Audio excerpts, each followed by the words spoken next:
Good afternoon folks, welcome to Visordown. My name is Toad and today we are coming to you from Mallorca, where we are on the press launch of Triumph's new Speed Twin 1200, of which there are two bikes. As you can see, we've got the Stocker over this side and we've got the RS, which is this side, which is finished in this very fetching Baja orange colour. So the Stocker, the 1200, is £12,495 and the RS comes in at £14,495. For your extra couple of £1,000, you are getting fully adjustable front suspension, which is very, very nice, and that is joined by a Brembo braking system at the front, which comprises Stylema M4 calipers down there, a 320mm disc, and you have got a Brembo MCS span and ratio adjustable master cylinder as well. There are more goodies though, because if you move to the back of the bike, you've got some Ohlins fully adjustable rear shock absorbers. And this bike also benefits from a more focused and engaging riding position. So the bars are lower, they're further forward than they are on that bike, or they were on the previous Speed Twin. And the geometry of the bike has changed ever so slightly because it sits up at the rear, raising the seat height by about 5mm, jacking up the back end a little bit, and just sitting it a little bit more on its nose than that machine there. Another thing that this bike gets over and above the Stocker is it gets an extra riding mode. So you get a sport riding mode as opposed to the rain and road that you get on the stock machine. So I think I've basically covered all of the specs and the differences between them. Oh, another change, and this is on both the bikes, which you didn't get on the old Speed Twin 1200, is that they both now have IMU control. So you've got optimized cornering ABS and you've got traction control, which is also lean sensitive traction control. We've done about 170 kilometers, so around about 100 miles on it. It's been about a 6-hour day. It has been exceptionally twisty. I've done a lot of press launches and I don't think I've ever covered as many corners as we have done today here in Mallorca. We've been over sort of like the bottom left-hand corner as you look at it on the map, not too far from Palma, but it's just literally been switchback after switchback after switchback. So we haven't really experienced the Thruxton in what I would say would be its prime habitat, and that is fast sweepers. Really fast open sweeping corners. It's been quite tight, quite technical, excuse me. A lot of stop start, and some of the roads earlier on were a little bit damp from some dew, so we were kind of sort of tiptoeing around them at quite low speed. But overall there's a lot of good stuff going on here. This is a big improvement over the outgoing Speed Twin, and there is also a bit of an elephant in the room because now the Thruxton and the Thruxton RS have been discontinued. The Speed Twin is now the highest performing, most premium, bestest, most exclusive parallel twin 1200 in the Triumph range. So it's got some big shoes to fill, and on that front it does do it as well. Over and above the standard Thruxton or the Thruxton RS, this is a much better performing bike in terms of its poise. It feels much more planted. You get the feeling that the suspension, the brakes, the chassis of the bike and the frame and the engine are kind of all working together, whereas it was quite easy to get the old Thruxton tied up in knots.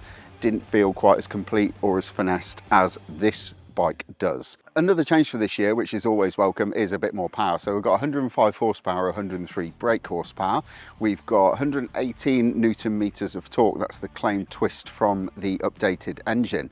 There's a few internal changes really. They've not gone to town on the thing, but they've got it through the latest Euro 5 Plus, and they've given you a little bit more power and a little bit more grunt. How does that translate on the road? It feels very much different to the outgoing engine. It feels a lot gruntier. It revs longer. It will hold on to those revs longer, and it doesn't run out of puff right at the top end like the other engine did.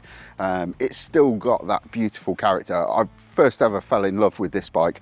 I went on a press launch right at the beginning of my career when I came into moto journalism, and it was on a bobber. I think it was a bobber or a bobber black. Anyway, it was one of the first bikes that I rode with this particular 1200cc parallel twin only a few iterations ago, and I fell in love with it then, not just for its mid-range grunt and the way it performs when you're out on the road, but the really good thing about it is its character. It's just a warm fuzzy glow of an engine that you just, every time you get off the thing, you want to give the engine a hug because it is just that good. They've kept that character, they've kept that lovely exhaust note which just sounds so retro, and they've just given it more of everything right where you need it, which is absolutely brilliant. Electronics wise, the updates with the traction control and the ABS are very good.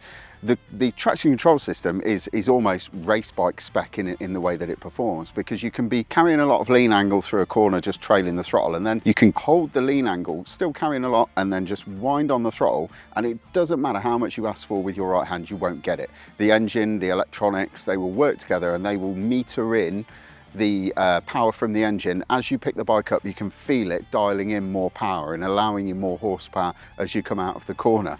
It's really only something that I've experienced on the track when I've been riding sort of sports bikes or super sports bikes before, so it was quite cool to experience that. If that's not your cup of tea, you can turn the traction control system off altogether and just have a more organic riding experience if you want to. But for those who want that little safety net there, it's quite cool, and you can almost feel as you go up degree by degree, you can feel the power from the engine getting fed in, which is very, very cool. On the ABS front as well, that works perfectly as well. One of the best things about cornering ABS is how smoothly it intervenes when you are braking into a corner if it detects any slip from the front or rear wheels, and that's exactly the same with this system.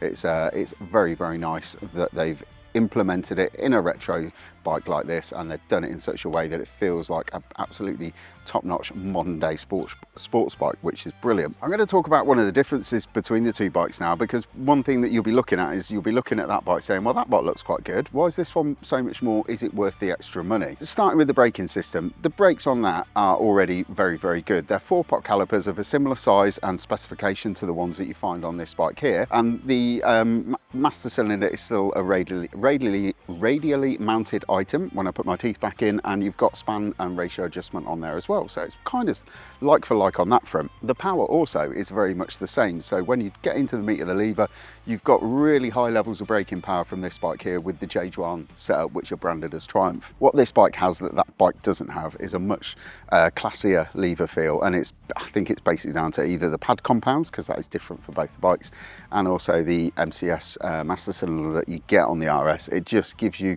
a much nicer brake feel. The other big difference is the chassis, the suspension of it. This has got, the front suspension is specific to this model, so it's got a separate tune to the front suspension. The settings are totally different than you get on this bike here, and remember, there's no adjustability on there, so you've got to suck it and see, you've got to like it or you've got to lump it with that bike. The front end does give you much more support as you're braking into faster corners on this bike. That bike does tend to dive through its stroke a little bit when you grab a handful of brake. This bike feels a lot more composed, and the rear shocks as well, they're Ohlins shocks, so they've just got that lovely premium plush feel when you do hit a bump or a pothole, and it's very, very hard to get those flustered in any way, shape or form. One thing you will notice when you ride them both back to back, and that's what we've been doing here today, is that this bike has lighter steering at lower speeds. So I think it's down to the tyres, because this bike gets stickier Race Tech RRs and that one's on Sport Tech RRs, but it's also to do with the geometry. So this one's slightly lower at the back, so it's kind of, you're not sat up over the bars, and the steering just feels that bit lighter, which has also helped because that has got more relaxed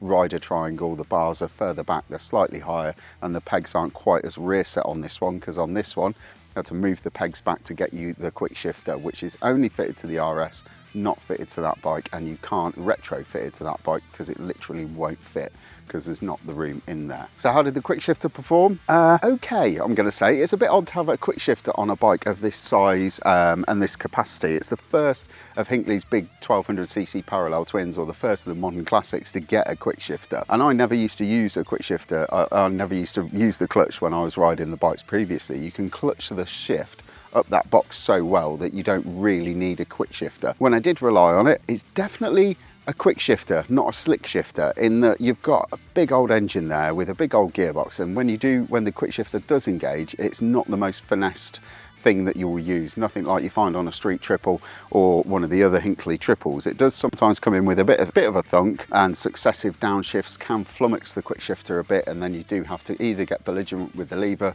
or give it a little blip of the throttle to get the thing to go into the next gear. But overall, it's not a huge issue. So that's really all I've got to tell you. That's all of my notes that I've covered off on the new Speed Twin. Which would I go for if I was going to buy one? I think this is probably worth the money. It is just about worth the money, and the riding experience is just about good enough that it warrants being able to pay the extra bit for this one.